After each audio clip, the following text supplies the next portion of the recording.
Ann Coulter and I were arguing over whether or not the Letterman joke was funny. I said if it referred to the older teenager, it was pretty funny. Well, A, the older teenager was not at the Yankees game, and B, Alex Rodriguez does not have any illegitimate children. So the more you know, the less funny it is. Jokes are supposed to be funnier to people who know stuff and less funny to people who don't know stuff. All right, let's get that to the Comedy College right now. Ann's note to the professor. We have a couple of terrific guests now to ponder the political fate of Sarah Palin. Aside from Ann in Minneapolis, Tim Pawlenty joins us, the Republican governor of Minnesota, himself often described as a possible GOP standard bearer in 2012. Governor Pawlenty, thank you for joining me and Ann. Let me ask, it would seem to me that when you quit halfway through, that's not a great credential for your next job. How could she resist the criticism that, hey, if she's elected president, she might say the same thing 17 months before the end of that term? Well, Geraldo, good to be with both you and I think a couple of things. First of all, Governor Palin's been a remarkable leader for the state of Alaska, but I think she had just become fed up, taking her at her own word. She had just become fed up with all the ethics complaints and feeling dogged by that, and she felt, I think, that she was in the way of progress being made for Alaska, so she stepped aside so her state could move forward, and also she could get out of the way of all of that and do what she wanted to do and say what she wanted to do. It's unusual. It's not the usual path, but as you said earlier in the lead-in, she's not somebody who normally follows the usual path. That is true. But, Governor, would you suggest that she is now more formidable or a weakened candidate for national office?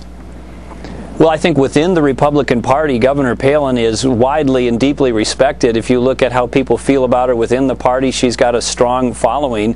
And I think at this point she could do whatever she wants. I think she's going to have a lot of offers both inside and outside of public service. I would love to have her here at Fox News. I think she'd be a terrific host of a program. She could make some money. She could get, her finances in order. She could take care of all of those nasty, annoying, harassing, bogus ethics complaints. But to run for office, don't you think that there might be some real skepticism now going forward, Governor? And as a potential opponent in 2012, do you welcome that particular challenge? Well, I don't view Governor Palin as an opponent. I view her as a friend and a colleague and somebody I've worked with on a number of issues. So I have a lot of respect for her, and I don't know who's all going to run in 2012 or not run. I don't know what my future plans are, but I think she is somebody who's been a remarkable leader. I think she's going to be able to do whatever she wants, Geraldo. She can go out and obviously make a bunch of money, or she could continue on in public service in some capacity, but I think the future is really wide open for her, and I don't think she's been ruled out or should be ruled out of future government service. Talk show host, yes. Author, yes. Spokesperson for a particular ideology, yes. President, no. That's coming from someone who would never vote for the next Republican presidential candidate in any event. And by the way, I have no problems with John McCain. Yeah, and John McCain lost. All of the Republicans you respect lose.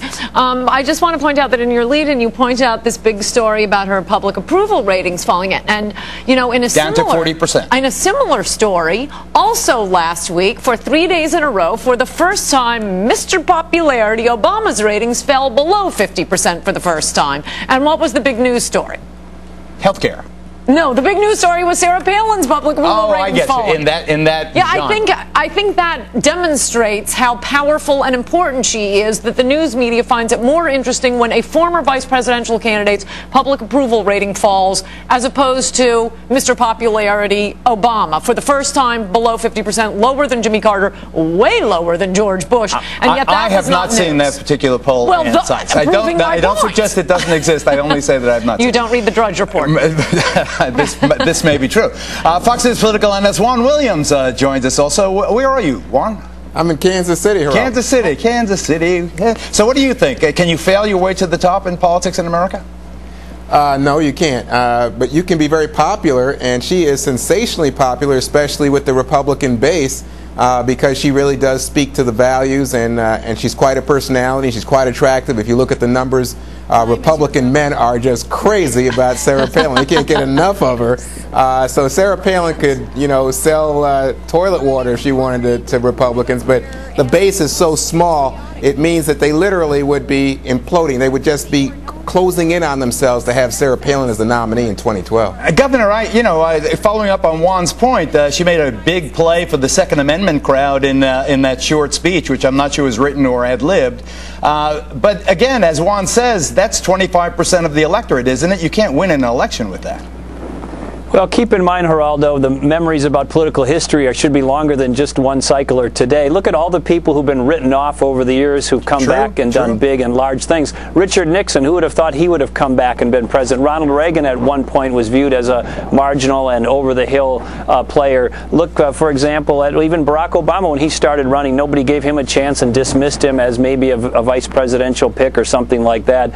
I mean, for anybody to say if somebody's done, finished, over the hill, unless they've been indicted or otherwise damaged in a technical way, I think that's premature. I'd say her case is even stronger than that, because the Republican Party and the Democratic Party are exactly the opposite this way. When the Democrats appeal only to their base, it's George McGovern, it's Al Gore, they lose. When we appeal only to our base, that's Ronald Reagan, and we win landslides. When we appeal to the broad electorate, well, that's John McCain, and we lose. The two parties are totally different that way. So to say, oh, she only appeals to the Republican base, that means she'll win in a landslide.